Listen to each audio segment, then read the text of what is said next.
Дараагийн мэдээг танилцуулъя. Америкийн нэгдсэн улсын ачааны машин барьж байгаа жолоочдод тавигдах шаардлагууд өөрчлөгдөж байгаа. За холбооны засгийн газрын зүгээс мужуудад бол тодорхой шаардлагуудыг тавьж байгаа. За тухайлах юм бол энэхүү ачааны машин барьж байгаа хүмүүс англи хэлний зохих мэдлэгтэй байх юм шаардлагыг тавьдаг. За энэ шаардлагыг Калифорни мужид үйл ажиллагаа явуулж байгаа. Ачааны машины жолооч нар биелүүлэхгүй байгаа учраас энэхүү шаардлагад үндэслэн холбооны засгийн газраас тус мужид олгогддог 40 сая долларын санхүүжилтийг олохгүй гэсэн ийм мэдээллийг тээврийн яамнаас гаргасан байна. За Калифорни мужид ачаа тээвэрлэлтэнд англи хэлний шаардлага хангахгүй ийм жолооч нар үйл ажиллагаа явуулж байгаа цорын ганц муж болсон учраас тээврийн яамны сайд Шон Даффи лав гарагт мэдэгдэхдээ Калифорнид 40 сая долларыг олгохоо байсан гэж мэдэгдсэн. За энэхүү санхүүжилт нь уулна зам дагавх хяналт шалгалт замын хөдөлгөөний журмыг хэрэгжүүлэх за тээврийн компаниудын аюулгүй байдалд аудит хийх олон нийтэд сурчилгааны кампанит ажил явуулахад зарцуулагдах ёстой мөнгө хөрөнгө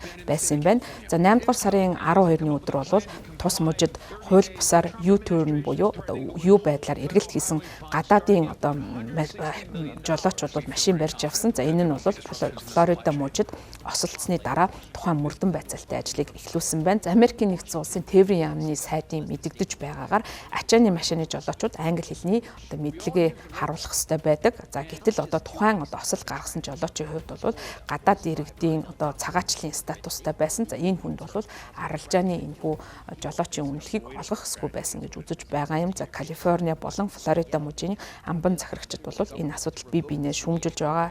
За тээврийн яамны сайд бол ярьцлага өгтөө засаг захиргааны хувьд цагаачлалын асуудлыг онцлон тэмдэглэсэн. За осол бол улам бүр устрын шинжтэй болж байгааг бол харуулж байгаа. За Калифорни бол томоохон өрмийн жолооч нар манай замын тэмдгийг уншиж хууль сахиулах байгууллагатай харилцах боломжийг ханхаас татгалздаг цорын ганц муж юм. Энэ бол манай замд та болон таны гэр бүлд нөлөөлж буй аюулгүй байдлын үндсэн асуудал гэдгийг тус улсын тээврийн сайд Шон Даффи хэлж байгаа юм.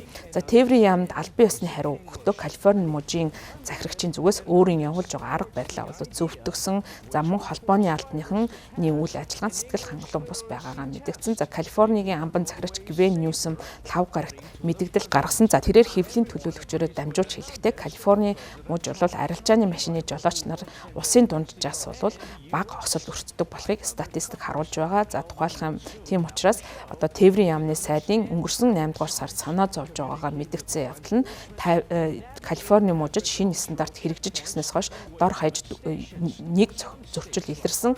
За үүний хүрээнд бол нийтдээ 34,000 орчим шалгалт хийсэн гэж мэдгдсэн. За ганцхан шалгалтанд англи хэлний дүрм зөрчсөн жолоочийг үйлчилгээнээс хассан. За Калифорнид хийсэн шалгалтын дараа бусад мужид зөрчил гаргасан 32 жолоочийг үргэлжлүүлэн жолоотхыг нь зөвшөөрсөн гэж мэдэгдэж байгаа. За Америкийн нэгдсэн улсын ерөнхийлөгч Дональд Трампын засаг захиргаа сүүлийн үед гадаад ажилчдтай холбоотой за тэдний визийн статусыг бол ихээхэн өөрчлөх бодлого явуулсан. За өөрөөр хэлбэл Америкийн нэгдсэн улсын иргэдийн ажлын байраар хангахад илүүтэй анхаарч байгаа. За сүүлийн үед бол H1 визтэй холбоотой хураамж бол өөрчлөгдөж байгаа. За энэ визийг авахын тулд 100,000 $10 хураамж байршуулж байгаа нь цаашдаа гадаад ажилчид тус улсад хөдөлмөр эрхлэх боломжийг улам бүр хязгаарлаж байгаа. За үүнтэй холбогдуулан мөн Америкийн нэгдсэн улсын цагаачлалын албанаас томоохон шалгалтуудыг бол мужуудаар явуулж байгаа. За энэхүү шалгалт нь бол гинтийн байдалтай.